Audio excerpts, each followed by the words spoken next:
Hey guys, it's Mr. Mini Painter back again with the third and final part of the Great Beast of Gorgoroth, the orcs. As you can see here, I primed the orcs in a black spray and some of the parts were showing the resin through the spray, so I had to clean it up a little bit afterwards. You can see it here, there's some gray shining through. So make sure that when you do so, you prime them. For some of the models I used this holder to be able to paint him without holding or touching the paint. The rest I left on the sprue, as it's probably easier to paint since they are going to be glued to the Great Beast and not mounted on a base. So there's no real easy way to paint them, so this way you can hold them without touching the paint. So the first step, I used lead belcher on all the metal armor on the models, and this is kind of a speed painting thing because you can do 10 at the same time. They're using mostly the same colors, and I will be painting them in 3 different skin tones. So you can see later on in the video, but for most of the armor, the leather, etc., the cloth, it's more or less the same color, and you can of course vary as much as you want. So lead belcher for the first part.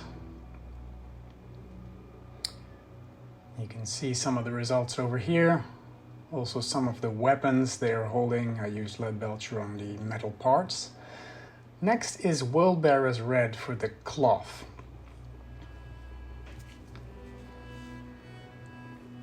There is a lot of cloth and you can of course vary with that as well. I did so, and I used some grays, some reds, some leathery browns.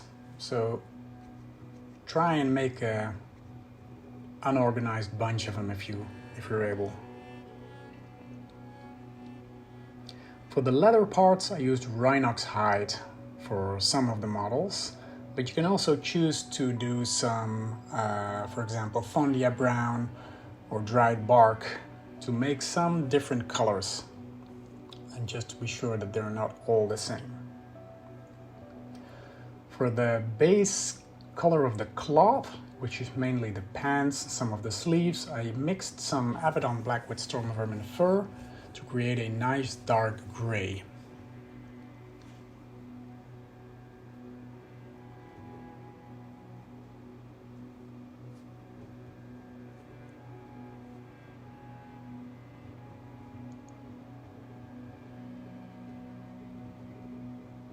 I'm using it on the shirts, showing through some of them as well.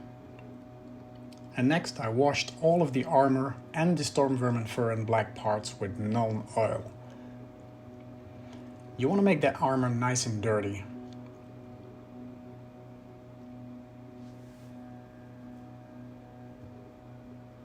The big problem with Nuln oil is it tends to dry up quite shiny, so don't overuse it.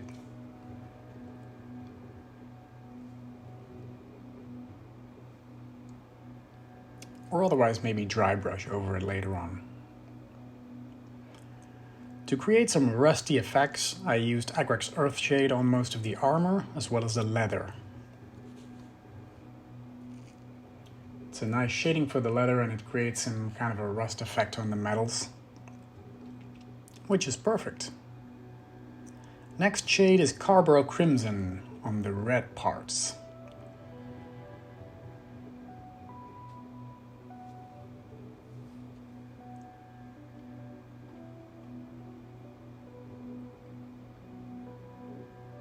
I like the red on these models because it gives them a little bit of color, otherwise they're very, very dark. And you want them to stand out in some way, but they can't really wear bright clothing, can they? But red is a nice color that has the illusion of evil lurking about it. So now for the skin, Death World Forest for the green ones. I used as a base color. I like the green orcs the most. It's kind of a traditional orc color, isn't it? So I think I did maybe half of them in a green tone. The hands, the fingers, the face, as far as it's showing. And you can choose which orc to give which color. I'm going to do them in 3 colors and I'll show you how I did it. For those greens, I shaded it with some Athonian camo shade, which is a really nice shade on green.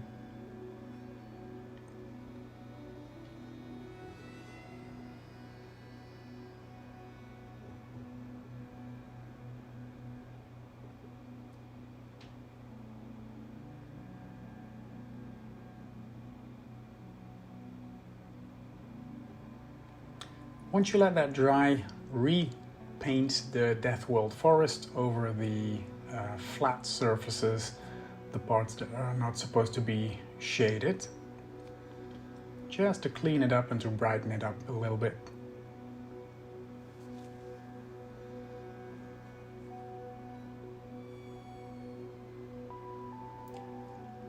And then to highlight it, I'm using green camo. Just touch those upper parts, the fingers, the nose, the cheeks, everything that the light would normally touch. For the red orcs, I'm using Doomble Brown as a base color.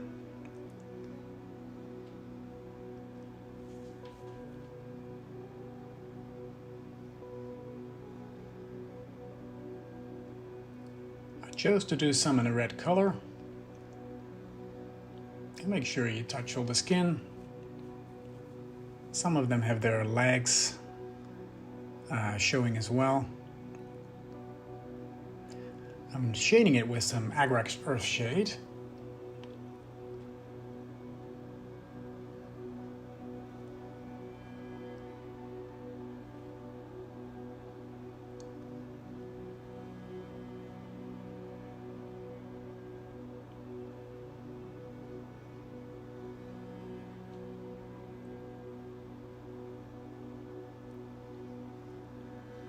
And next I'm highlighting it with Bugman's Glow. What you could do is, what I did with the green ones before, is go over it with some Doomble Brown again, if you want to make some smoother surfaces, but with the Agrax Earth Shade it creates some shading and some uneven surfaces in the heads, which I liked very much, so I left it this way. Next, the Bugman's Glow gives you a nice highlight color over this Doomble Brown. Then next color is the Night Lord's Blue I'm using for the blue orcs. It's a nice dark blue taint. I'm using it pure straight from the pot.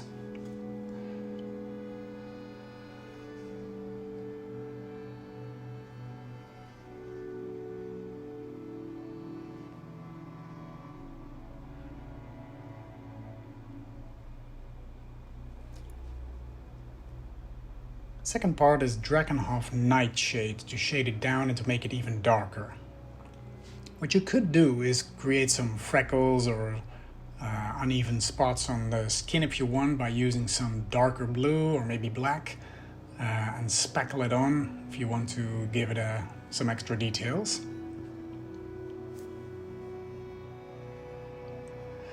Now I'm using Cantor Blue as a first highlight on the blue orcs.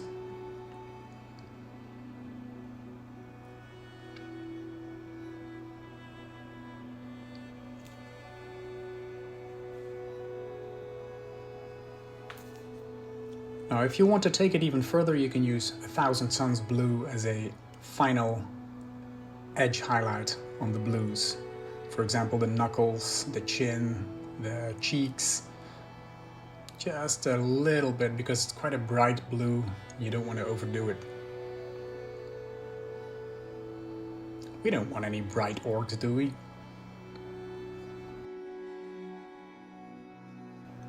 The teeth, I'm giving a Karak stone color.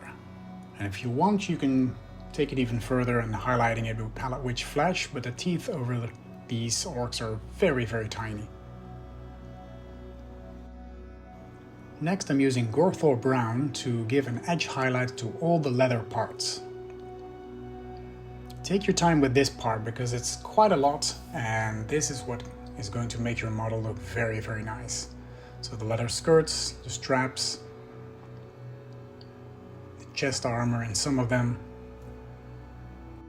And next I'm using pure Storm Vermin fur on the previously painted cloth areas. So that can be the arms, legs, whatever you chose to paint. Give that a nice edge highlight with this color. Now I'm using rhinox hide for the quivers on, I think it's 2 of the models. You can use any dark brown if you want, but I chose to use a color that I hadn't used before. And I'm highlighting it with some Gorthor brown. Some nice edge highlights to make it stand out even more.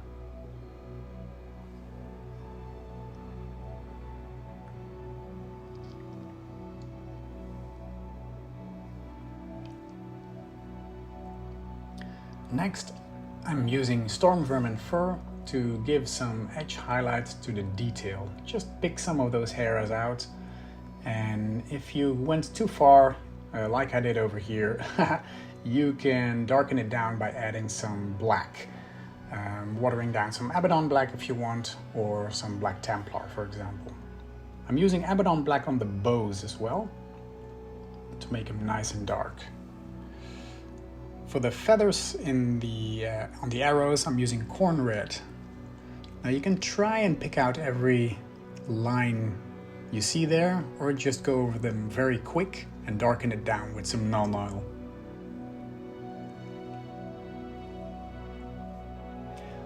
One of these guys has a pouch, which I painted with Steel Legion drab and next highlighted with some Karak stone. You can give it a little wash of Seraphim Sepia or Agrix Earthshade if you want. And that's it for the orcs. Of course, you can go over the details as much as you want. This is the way I finished it.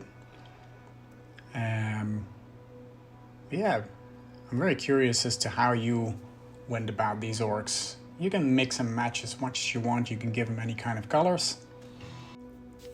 And there he is, the Great Beast of Gorgoroth, finally finished, all 3 parts. The beast, the Hodau and the orcs, all combined into one fantastic model. Such a shame it went to Legacy, but we can still enjoy its beauty and of course play it with the old rules. Thank you so much for watching all 3 videos. I hope you had some use to it, and please consider subscribing to my channel if you like these kinds of videos, and I hope to see you in one of my next videos. Bye bye!